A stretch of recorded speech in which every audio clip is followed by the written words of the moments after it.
Nkuluja yemwe wakhala akulankhula yemwe wakhala akupezerapo mwayi pa media station ya MBC amene ndodziwika bwino ndi dzina lija loti a George Kasakula amene mu nthawi ya kampeni akhala akulankhula zochuluka zokhuza Profesa Arthur Peter Mutharika, ndipo mwazina akhala akufotokoza kunena kuti Profesa Arthur Peter Mutharika iwowa akalamba kotero sakuyenera kuyimiranso, ndipo amalawi asawatenge ngati ndiopusa kuti angapite pa 16 September kuti akavotere nkhalamba ngati imeneyi. Ndipo kupyolera mu zochuluka Profesa Arthur Peter Mutharika mu nthawi ya kampeni m'misonkhano yawo yosiyanasiyana imene akhala akuchitisa akhala akudandaula zakhalidwe limenelo kufikira tsiku lina limene amachitisa msonkhano. Profesa Arthur Peter Mutharika adafotokoza kunena kuti tikazalowa mboma tizaona ndi momwe tizachitire nayo nkhani imeneyi. Choncho amalawi ochuluka akhala akuyembekezera kudikirira kuti kodi mawu a Profesa Peter Mutharika apherezera motani. Ndipo mongokukumbusani mbuyomu kudamvekanso nkhani yonena kuti atatha kulumbiritsidwa Profesa Arthur Peter Mutharika a George Kasakula akuti adachitidwa chipongwe, ndipo padapezeka inde makanema oonesa kunena kuti iwo adachitidwa zinthu zosakhala bwino. Nkhaniyi ndiyokhuza kusatira kupepesa kumene a George Kasakula anali nako kumene adachita live pa MBC mu nthawi imene amapepesa kunena kuti akupempha Profesa Arthur Peter Mutharika kuti awakhululukire.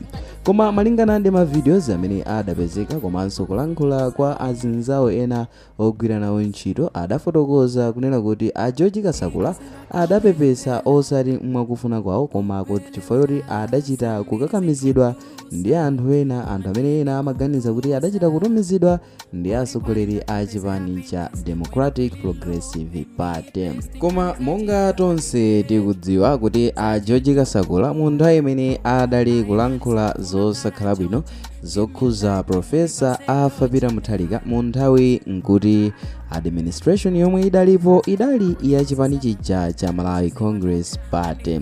Ndipo anthu ambiri akhala akulankhula kunena kuti kutheka mphamvu zimene a George Kasakula anali nazo amazitenga kuchokera ku chipani chimenechi cha Malawi Congress Party ndi ganizo lofuna kuyipisa madzi kapena kudeserana madzi kapena kuotcherana misika kumeneyo amagwirisidwa ntchito ndi cholinga kuti ayipise mbiri ya President Profesa Arthur Peter Mutharika.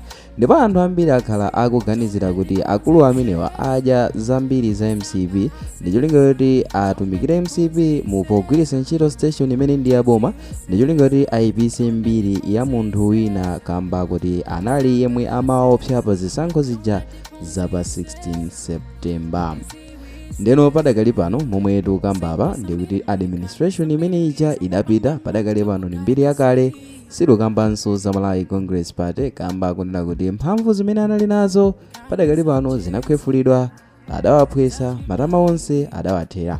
Choncho mu nthawi ino chipani chimene chikutsogolera ndi chipani cha Democratic Progressive Party. So mu tsiku la lero ndadza ndi nkhani ina yonena kuti director wa MBC padakali pano wabwerano wasopano, ndipo boma lalengeza zakusankhidwa kwa Arthur Chipenda ngatino acting director general of the Malawi Broadcasting Corporation MBC.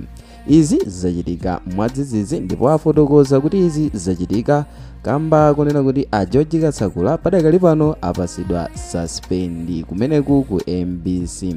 Ndipo kupyolera muzimene zaonesa akufotokoza kuti Achipenda iwowa akhala akugwira ntchito ngati director of information ku nduna uja wa information and digitalization. Ndipo iwowa malingana ndi ma sources amene boma latulusa akufotokoza kunena kuti Achipenda iwowa ndi munthu amene ali ndi experience yodusa zaka 20 imene akhala akugwira ntchito ku nduna umenewu wa information, ndipo akhala akugwira ntchito maudindo akuluakulu ku nduna umenewu. Ndipo afotokozanso kunena kuti iwowa adagwirapo ntchito ngati olankhulira office ija ya OPC kapena kuti Office of the President and Cabinet. Ndipo padakali pano iwowa ndi amene akutenga malo amene a George Kasakula adali nawo. Mwina pamenepa tigwiritse chichewa chija chimene anthu amanena kuti ukatambatamba uziyang'ana kunja kuti kungakuchere. So anyway, mu nthawi imene MCP idali pa mpando, a George Kasakula adali kulankhula zochuluka. Padakali pano DPP atenga boma, ndi zimenenso tikumvazi kuti pano awachita suspend ku MPC, ndipo a Alpha Chipenda ndiwo amene atenga malo awo kukhalano a Director General ku MPC. Komanso chinthu china chimene tifuna kukudzani nchona kuti nkhani ikudza pamene pakumveka mphekesera zonena kuti boma likhozanso kusankha munthu wina yemwe ndi wodziwika kwambiri amene ndi Brian Banda kuti atha kupezanso malo kumeneku ku MPC. Izi ndi zimene zikungozungulira padakali pano, boma sililasimikizebe zokhuza nkhani imene, koma ndi zimene zikuzungulira. Ndipo malingana ndi boma iwo afotokoza kunena kuti ali ndi chikhulupiriro chonse kuti Achipenda agwira bwino ntchito ku MPC ngati Director General, kamba kuti ali ndi experience pa ntchito yawo. Well, nkhani imene timafuna kuti tikupatseni ndi imeneyo yokhuza a George Kasakula kunena kuti padakali pano awachita suspend ku MPC, ndipo malo awo aja padakali pano pali a Alpha Chipenda. Ena amanena kuti pachoka nzako pali malo tero, apa ndi kuti tikutsimikizira kuti malo a George Kasakula padakali pano fabwerano nzawo amene ndi Alpha Chipenda, yemwe akhale akutumikira ku MPC ngati Director General. Anyway, timve maganizo anu zamomwe mwayimvera nkhani zakhuza kusinthidwa komanso kuchitidwa suspend kwa a George Kasakula ndi kulowa m'malo kwawo kwa a Alpha Chipenda.